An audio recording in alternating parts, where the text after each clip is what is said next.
Alright. When you're wrong, you're wrong. And I admit it, you're wrong. We begin with the tragic image of Xebec crying while smiling, still capable of expressing some of his own emotions. He also expressed telepathically, or through the voice of all things, to Roger and Garp his wish to die. Side note, if we consider then other life forms that can use the voice of all things, such as the sea kings that stopped Noah in Fishman Island, or Zunisa, is it fair to say that they were also transformed by some power, that they were originally people?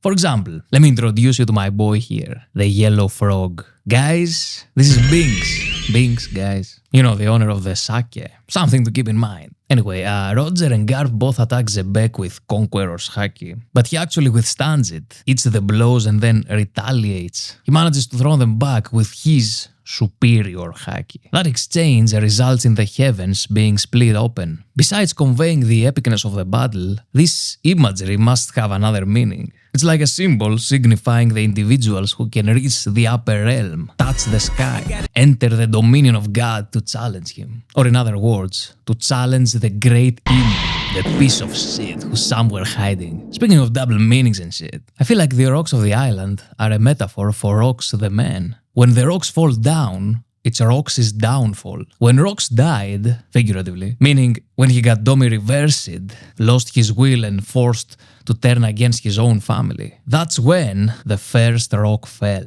Later, in this chapter, when he's about to die literally, the second rock falls. Furthermore, the God Valley Island is two rocks split down the middle, the duality of rocks. I had a whole analysis about the rocks and the number 2. He had 2 names, wanted 2 devil fruit, had 2 tones of hair.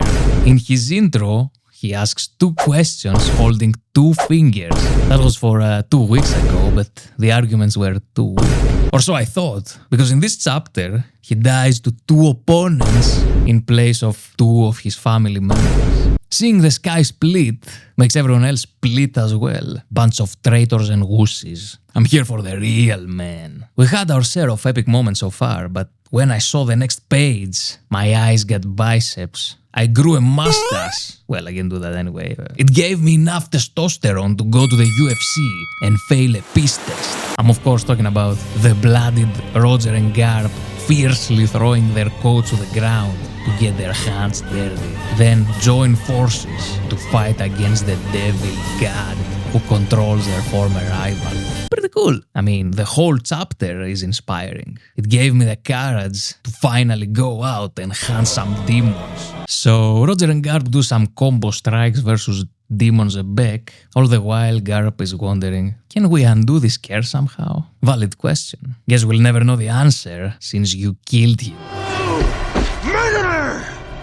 However, we can assume that if this transformation is indeed caused by a devil fruit ability, a reversal should be possible. For instance, in Dressrosa, the toys created by devil fruit power reverted back to their original form when Sugar got spooked into unconsciousness. And the toys there were permanently transformed. Heroes was a toy for 10 years, for example. The real question is, can Nimu do the same? Have an army of demons forever at his disposal? And if so, where is it?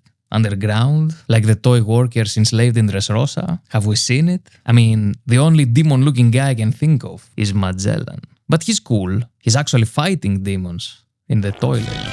Shocho, Magellan Shocho. Sorry, diarrhea. Rayleigh and the rest of the Roger pirates run away because Roger won't stop fighting until they're safe. A callback to Garp's conversation with Dadan about Roger's character.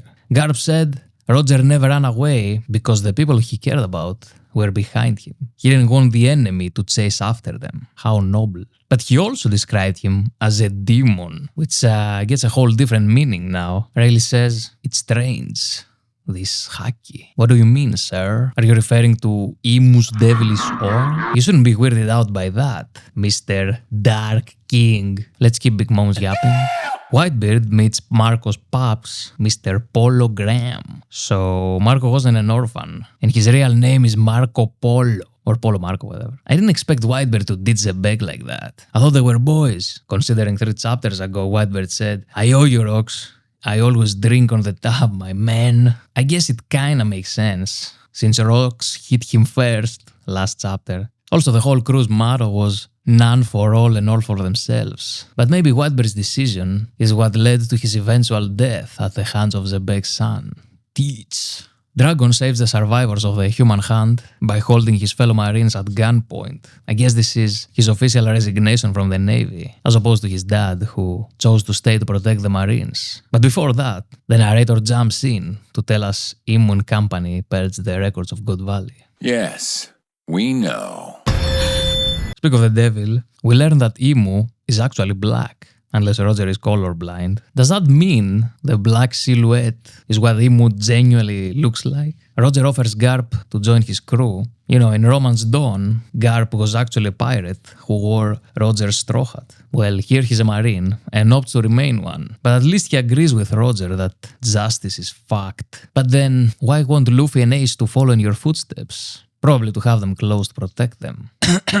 Roger tells Garp they can't prolong this back and forth. They need to change the momentum of the fight, and promptly reveals the secret formula. Haki's true force equals mass to max penetration. I mean, for the damage to go through Xebec's coating. Thus, they prepare to go all out. Go big or go home. It's all or nothing. Now or never. Do or die. Win or lose. Life or death. Kill or be killed. Meanwhile, Xebec is crying his eyes out. This panel and this whole situation reminds me of King Rikudoldo III, who got puppeteered too by Doflamingo to slaughter his citizens and also wished for someone to come and just kill him. Plus, he had a 2-tone spiky hair. He was the original. So that's what you wanted, Oda. For Rox to be the only character with a D in his name to go out without smiling like a badass. I understand the distinction he is suffering, but more importantly,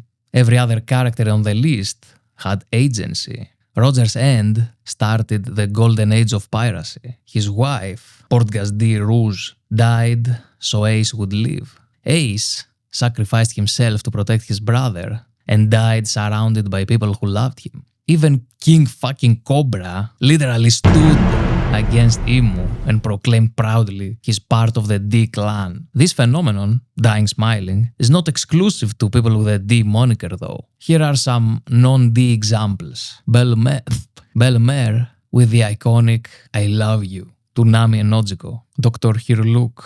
What a life! Sipping sake and then exploding. Oden, smiling inside the boiling pot. And even fucking Mary. Mary died smiling. The goat. But no, Xebec had to go out weeping. Whatever. Roger and Garp finally used their ulti to take out my man, Rox D. Xebec, RIP. They dusted him.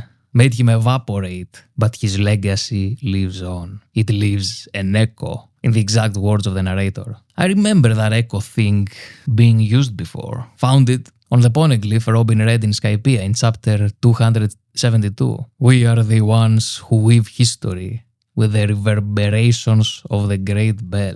Echo, reverberations, sounds the same to me. This was coming from the ancient giants that got erased from history as well. You can feel their presence through the echo of the ringing gold bell. My man Xebec, I feel you, brother.